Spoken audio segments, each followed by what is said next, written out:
All right, I think in the interest of everyone's time, because there's another meeting at 6:30, we'll go ahead and get started. So Councillor Shand said she would be absent. But all the other councillors are here. Councillor Connell, I see, Councillor McCauley, and Councillor Zeid, who's sharing a computer with Richard Jones. We also have ex officio member Kim Turner from the Parks Commission, Andy Port, and Richard Jones, as I said. We got one member of the audience, so we'll give a chance for them to speak. So the issue here is, just to refresh everyone's memory, is that Sasaki very helpfully broke down the cost, and the City Council, on the recommendation of this committee, did approve design funds for everything else about the park except the restrooms and visitor center. So the order that you see on the screen would appropriate the money for design just of that aspect of the park, which admittedly is pricey. It's about $188,000. And then it would authorize Sasaki to go ahead and proceed with the design. I frankly don't remember if these percentages is where we ended up on the other order, but we can talk about that.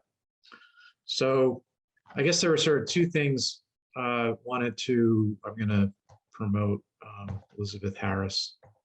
I wanted to touch on. One is, do we have the stomach to go ahead with the design of the restrooms and the visitor center as in the conceptual form that they were in?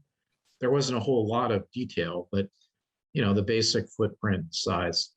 And then the other question is, are we okay with the cost? So we don't have Sasaki on. I apologize. I'm not sure why they're late, but maybe if members of the committee, either voting or non-voting, if you just want to raise your hand electronically and we can talk about it.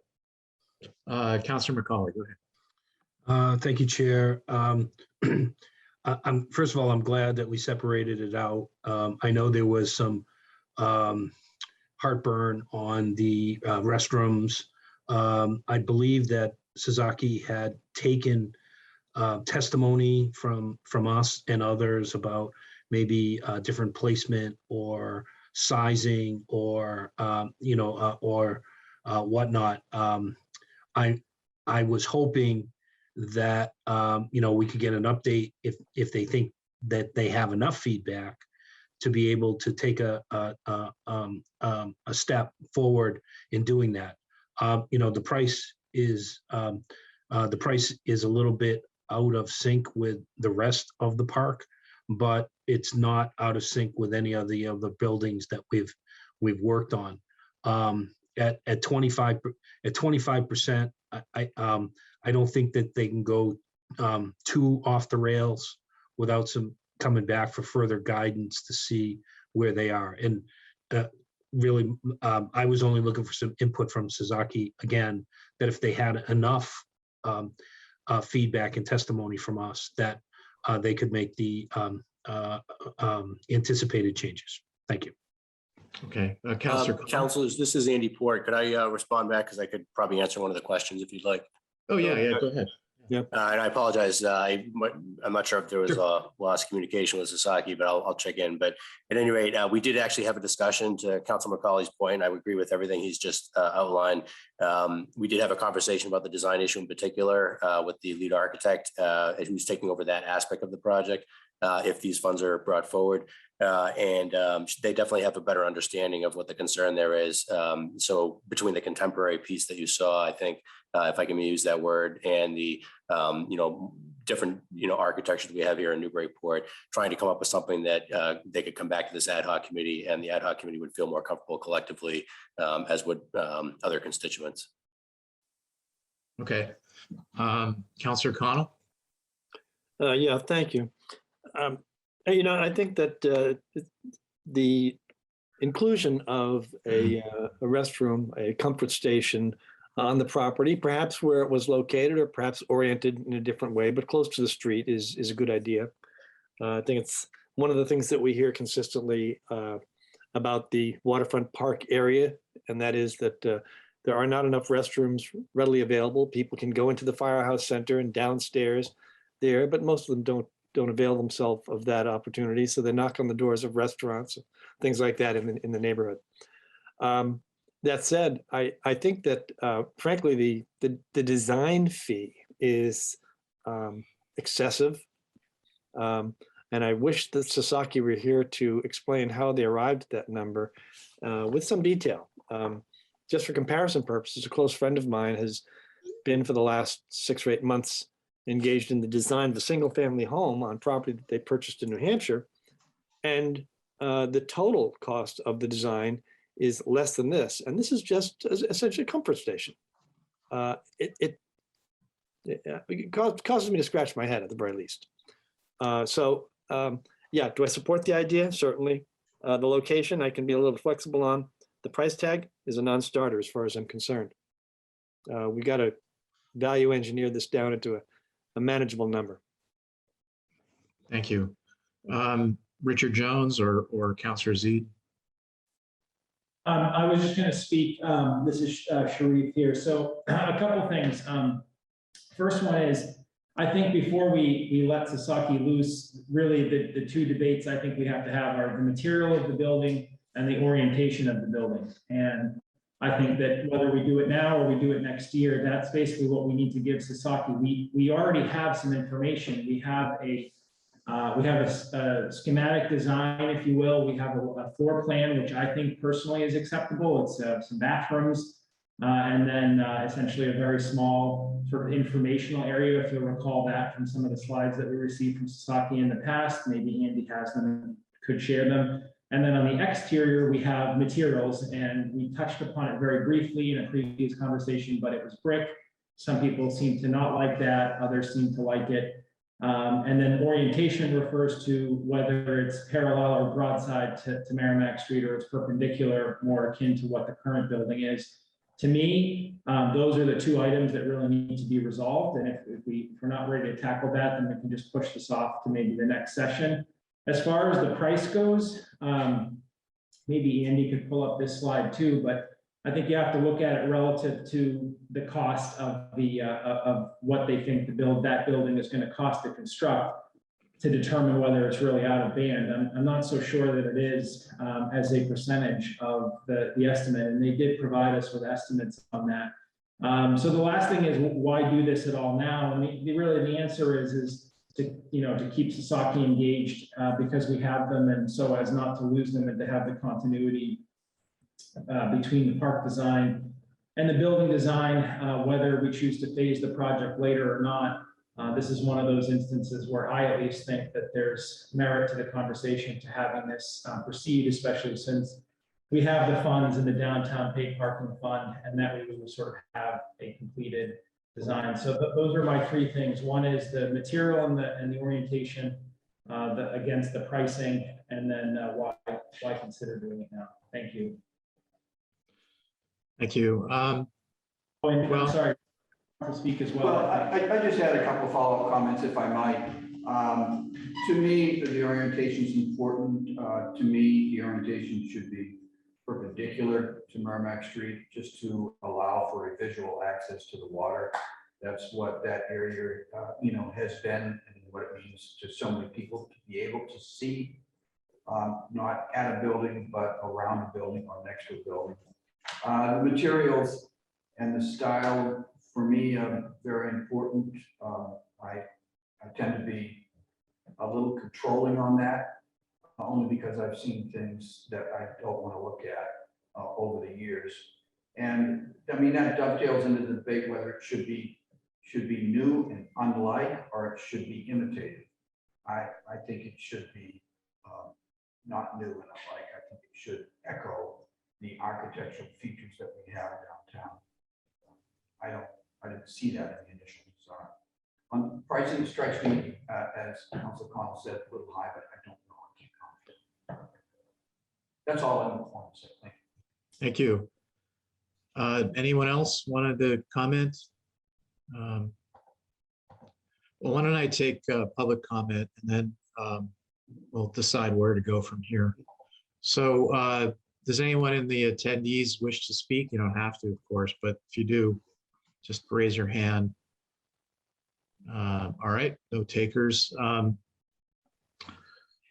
I'm thinking, first of all, I don't understand why Sasaki's not on, but that is what it is. I don't think we're ready to release this much money. The city council or the committee is what I'm hearing. I think maybe there is some preliminary work that Sasaki sub can do. For example, we've heard from a couple people over the fall, including Rich Jones just now, that you want to make sure that the views from Merrimack Street towards the river are not impaired. And, that can be done with some photo simulations or elevation drawings, perspective drawings. And that would really help us sort of pin that down. And then also maybe some alternatives. I mean, to go back to I think it was the September presentation that Sasaki did.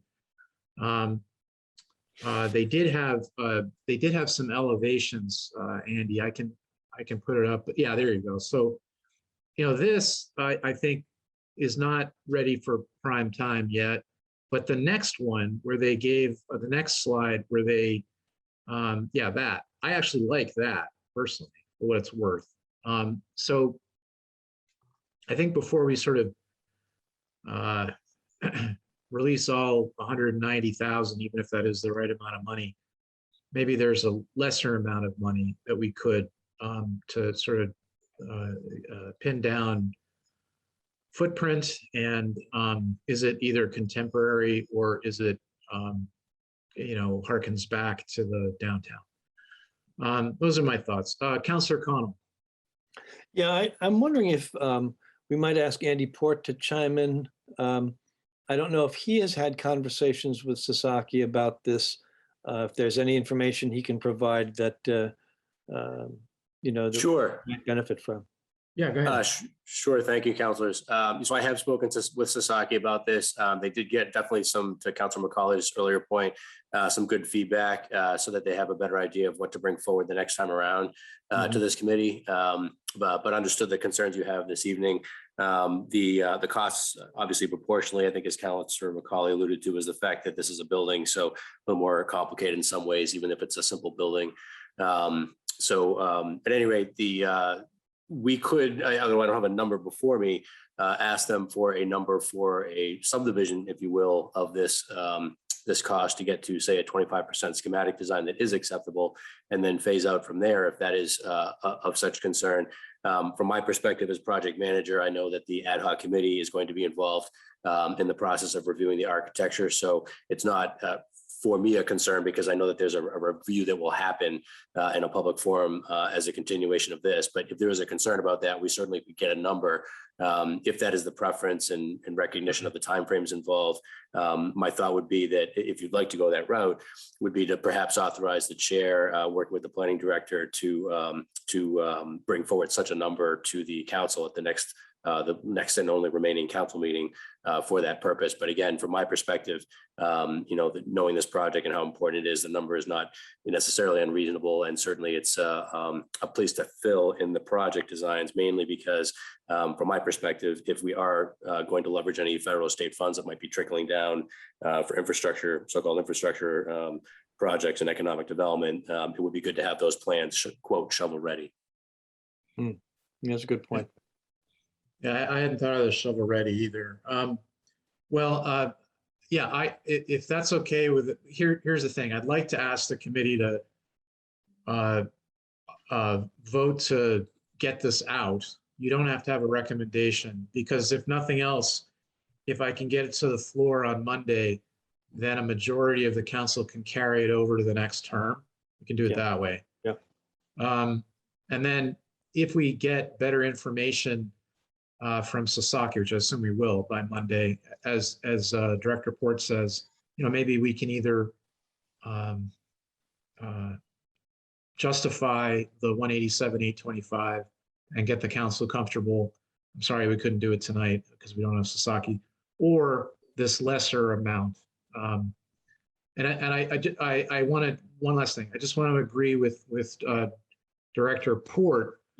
I'm not so much worried about, the design, because that's going to, the physical appearance of the building, because that's going to be iterative and it's going to come back to a committee, and counselors and stakeholders will have lots of chance. I'm really more interested in this footprint question, whether it's going to block views. I think that's kind of a threshold question.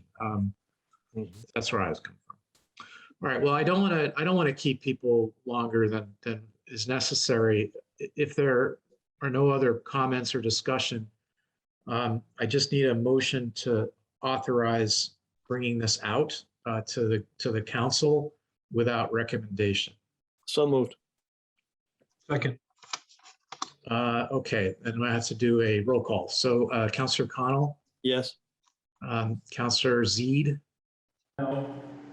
no. Okay, Councillor Macaulay. yes. Okay, and I'm a yes. So that's 3-1. All right. Is there any other business? I mean, I won't be on anymore if the next president wants to reform this ad hoc. So I just want to thank everyone. I really think I think this was really gratifying, the work of this group. So with that, I would take a motion to adjourn. So moved. Second. Second, yep. Councillor Connell, Yes. Councillor Zede, Yes. Councillor Macaulay, Yes. and I'm a yes. Thanks, everybody.